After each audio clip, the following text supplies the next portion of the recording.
Welcome to Sense and Sustainability, your podcast channel for sustainable procurement. We hope you like what you hear. Please go to www.iso2400.org for more information, learning resources, tools, and much more. Hello and welcome to our podcast, Sense and Sustainability. I'm Sean McCarthy, Director of Action Sustainability Community Interest Company, and I'm delighted to introduce Lex from the Netherlands. We've worked together on the original ISO 2400 committee, and it's great to hear from him again. So welcome, Lex. Well, thank you very much, Sean. It's great to be here. And I remember very well how we were working together. We were sitting at a bar, I think, in Singapore, just writing text, which is actually still there in the 20,400. So I hope we did quite well. Yeah, the famous driver's model, but then the struggle was to get everybody else to understand it. Well, we did. The Australian delegation fought against it, saying, no, we need to explain to people why they should do it. And yours and my philosophy was, no, actually, we need to explain to people how to work it out for themselves. Yeah, that was great fun. Yep, exactly. Although it sounds like, when we talk about bars in Singapore, etc., it sounds like it was all one big jolly, but actually it wasn't. There was hours and hours of extremely boring meetings. Exactly. It was hard work. Yeah. Okay. Anyway, so Lex, first of all, if you'd just like to introduce yourself and tell us a bit about your background and how you became involved in sustainability, sustainable supply chains. Okay, yeah, so my name is Lex de Bruijn. I'm based in the Netherlands. I live in a very small town called Buckum, right by the sea. If I look at my background, I was at a crossroad when I was somewhere about 20 and making a choice between chemical technology or environmental science. And to me, that was kind of the difference between, mucking up the world or cleaning the world. So I decided to go through with environmental science. And when I was working there, I actually fell in love. So this is like 1990, right? 1994, I think. I kind of fell in love with the whole thought of auditing environmental stuff. So ISO 14001, of course, got to my radar. I had to have 5 years of working experience before I could do that. So to the day, I worked 5 years with the Department of Water in the Netherlands, and then moved on to Lloyd's Register to do ISO 14001 audits, kind of realizing that this is fun for 3 years, and then it'll become a trick, and it's kind of done. So not really knowing what I wanted to be afterwards, I landed at a consultancy firm that I knew from my Department of Water time, called Baco, which is one of the bigger sustainability firms, and I kind of grew from environmental only to adding health and safety, adding other sustainability perspectives, the labor side, the fair practice side.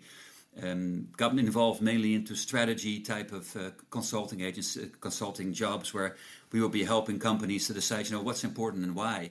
We noted the first, actually that came from England, the first materiality analysis. I noted that one in 2004, and materiality analysis was nothing more than just trying to make sense of, we have all these EHS topics or all these ESG topics that we could spend some time on, but which are the ones that really make sense for us. And that's what materiality did. And of course it's evolved since, but we've been doing that for 20 years, the whole materiality analysis. So that's been a lot of fun. I became an entrepreneur in 2010, and I think around that time we were involved also at doing the 20,400 work, right, Sean? I was also involved in the 26,000 in a similar manner in the Netherlands. So that was a predecessor, of course, of 20,400. And I'm still mainly doing the same work. So over the past 30 years, just experience with helping companies making decisions on what to do with sustainability and how to do it, where to take it. And then nowadays, unfortunately, when it gets to the details, I can give it to my colleagues. So I mainly do the strategy side of things. And whether that's the strategy of the company or the procurement side, which I really enjoyed and still enjoy, it's kind of the same way. I'm involved in the strategy side, how to make choices, why and when, and then we kind of mostly help the company, help themselves. I think that's pretty much the background career-wise. I'm happily married with 4 children, living in the north of Holland, like I said. My friends sometimes say to me that the most unsustainable thing I ever did was putting 4 children into this world. I realize what the context of that remark is, but of course I love them to death.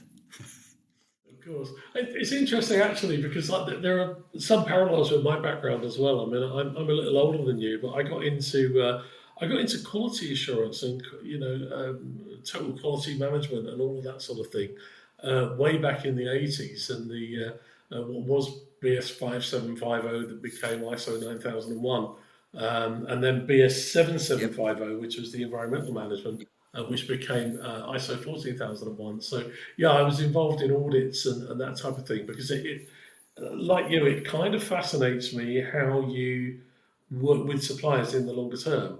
And of course, audits, as we know now, are part of the picture. They're not the whole of the picture.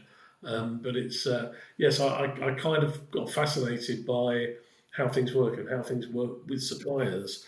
And a lot of the audit work that I did, it wasn't the supplier's problem, it was the client's problem, not specifying properly what they wanted in the first place, or not really communicating what was needed. So it became, for me, procurement then became more of a transactional thing, and less of a transactional thing, more of a ways in which two organisations can work together, or two or more organisations.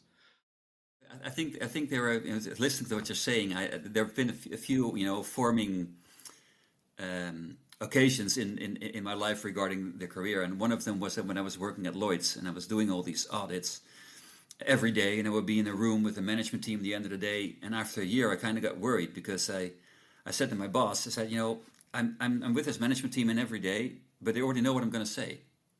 So what am I doing there? And then he took some time to actually explain to me. He said, Lex, well, we sell at Lloyd's at that time, we sell focus. And because you visit them and do an audit, they get prepared a bit. You're doing focus where you're talking with them. And then when you leave, if you've done it right, they'll have some follow-up based on what you've done. And then the wisest lesson came. He said, if you are too detailed as an auditor, they're not going to like you. They're not going to do anything you say. So they're just going to pass it by. And if you're too abstract, too easy, they won't do anything. So your trick is to find the right level of asking questions, because the only thing you're doing is inspiring them. So you need to find the space where you have maximum inspiration and maximum focus.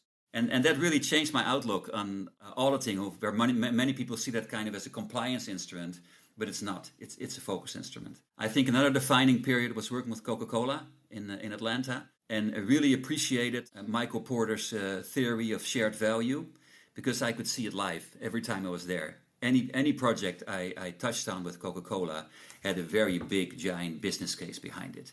And I kind of learned in that period that, how ethical maybe I've started, because choosing environmental science, I wasn't going to change anything if I wouldn't be able to involve the business and understand what the business reasons are to do things, and combine that together with the ethical reasons.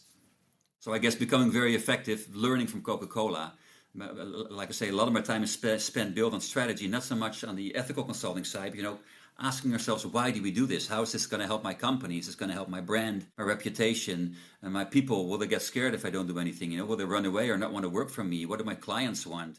Will I be able to generate more turnover? It's all those type of arguments that the business needs to live from, that need to be there. Otherwise, it's just a project or a hobby of somebody in a corner of a company.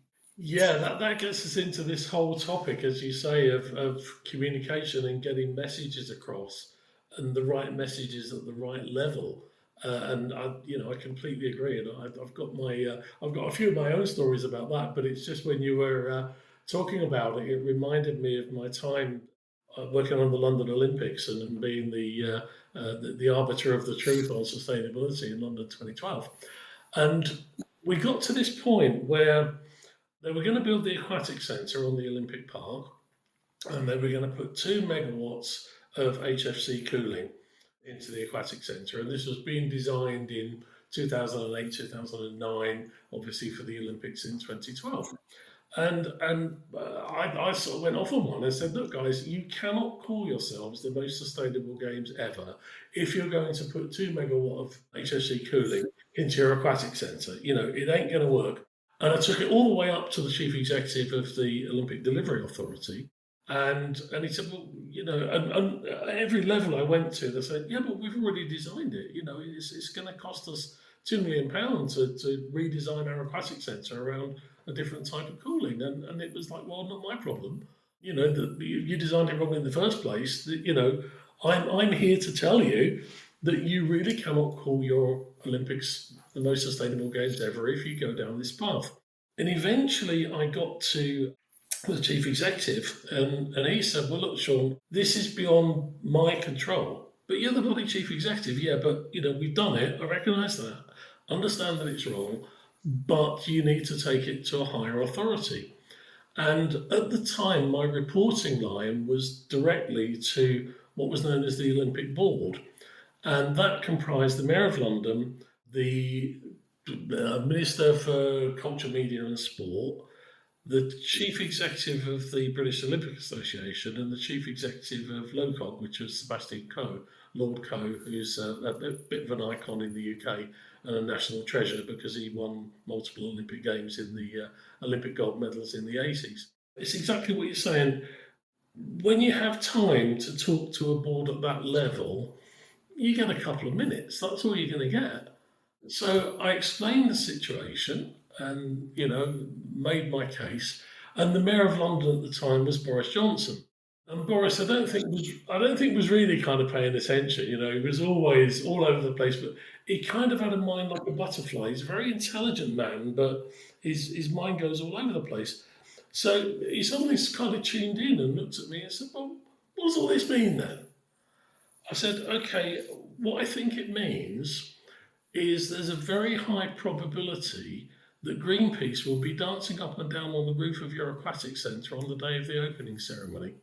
And he pointed at John Armitt, who was the chairman of the ODA, and said, John, what was it going to cost to sort this out? 2 million, Boris. Well, just go and get it sorted then and find the money from somewhere. And that was it. That was the decision made. And they moved over to, I think it was ammonia, for their refrigeration. But you're absolutely right, Lex. It's that message. Yes, for executives of Coca-Cola, they're interested in the business case, and that's really all they want to know about. Politicians have a different perspective, and Boris really didn't want Greenpeace jumping up and down on the roof of his aquatic centre. Whether that would have happened or not, I don't know. But it's painting a picture for people. I mean, we're going completely off-piste in this conversation, but it doesn't really matter because I think it's an important message for our audience. Yeah, I've got lots of other Boris stories. I won't bore you with all of them, but that was it. It was, what does it mean? And I had to think on my feet. I mean, I hadn't gone in prepared to tell him that he was going to have Greenpeace dancing up and down on the roof of his aquatic centre. But that was the hook. And of course, what politicians don't want in something as high profile as an Olympics or whatever is any embarrassment. And the 2 million really in a £7 billion project was achievable. They could find the money from contingency somewhere. It wasn't, but a chief exec could not make that decision. A chief exec couldn't say, I got this wrong and I need to spend £2 million to put it right. It was, I had to get the Mayor of London to tell me to spend £2 million to put it right. And it's similar, as I say, with your executives of Coca-Cola or wherever you are in the world. Other soft drink companies are available, as they say. It's getting that message and making sure that you are tuned in to your audience. Lex, before we move on, because I know we want to talk about sustainability reporting and VSME in particular. You live and work in the Netherlands, obviously, and you've got a lot of international experience. I suppose people from most parts of the world see the Netherlands as being pretty green and pretty well on it. I mean, I remember spending time in the Netherlands, 20, 30 years ago, when recycling, which wasn't a thing in other parts of the world, was a massive thing in the Netherlands. If you turned up in a supermarket without your own bags, people would stare at you. Is that real? Is it? How advanced do you see things in the Netherlands, maybe compared to other parts of the world? I'm not sure if I would actually call it advanced. And if you look at different countries and different regions, and you talk about sustainability, well, I guess sustainability is built out of like 57 topics, right? 56, 60 issues. Yeah. And you find that wherever region you go, you will find different focus on different topics. If I look, for example, to England, in my mind comes carbon, and number 2, human trafficking. If I look at the Netherlands, it's carbon, it's circular economy, and it would be work for vulnerable groups. And we have that topic because it has a background, So we've been putting people who were different, a bit crazy, into into forestries, and says you go live in this forest, and we'll build some houses for you, and that's where you're going to be. And we've done that for like large number of years, until we decided, no, we need to integrate these people back into society. And so this pressure on working for vulnerable groups has become really large in the Netherlands. If I go to France, for example, the climate we still share, but for example, they really value SMEs and how to help and support SMEs to become good companies. So wherever you go, it has different strengths and different weaknesses, I guess. So it may be true that the Netherlands is perceived as being ahead in a number of these topics. I think we're doing quite well in circular economy, for example, but also driven by the fact that we are such a small country with many people per square yard, that we don't have much other choice. And I also think because of our, what would they call in English, we like to negotiate, we like to trade. So we're a trading country. That's the word I was looking for. That has repercussions in how we look at things and how we work with things. So would I say we're advanced? I don't think we're. If we talk about differences again, if I would go to some of those CEOs that we have here, if you would make them CEO of a US-based company, they'd be fired tomorrow. When you live in Western Europe or in the Netherlands, you're allowed to say, I'm going to do this because I care. And I value this is important, and not too many additional questions asked. If you're in the US and you got no clear-cut business case, you're out. So I think our culture in Western Europe is very different, and it's forced much more. I guess we're social countries, but we've been stigmatized. That's also so, and it's true. We like in UK. If you look at your healthcare, and of course, nothing is perfect there, and nothing is perfect here either. We've had to have compared to some other regions in the world. That's where some of our strengths lies. So if you'd ask me, is the Netherlands ahead? Yes, we ride bicycles, and we use a lot of train traffic because it's really well organized. And there will be some areas that we might be quite ahead, and there may be some areas where we think we are ahead, but we're actually not. And there's areas where we're behind if you look at the whole broad spectrum of sustainability. I think it's a really good point. As you say, you can kind of pick certain countries that are strong in certain areas, and as you know, we've always looked at breaking sustainability down into its component parts, and a lot of our work on ISO 2400 was about that. And as you say, the materiality, prioritization, and also the driver's model. So why are you doing it? What is it you're really trying to achieve? And then therefore, what do you need your supply chain to do that? And how do you prioritize is the for me the essence of ISO 2400. I know it runs into something like 50 pages, but that's the core message I think that we've always been trying to get across. So no, thanks very much. Thanks very much for that perspective, and interesting. Thanks very much, Lex. Great to hear a little about your past, about shared experience on ISO 2400 committee. This is part 1 of 2 of Podcasts with Lex. And in the second part, we'll be talking in a bit more detail about sustainability reporting and VSME. Thanks very much for listening to us. Thank you for listening to our podcast on Sense and Sustainability. Please listen out for more episodes. For more information, learning resources, tools, and much more content on sustainable procurement, go to www.iso2400.org.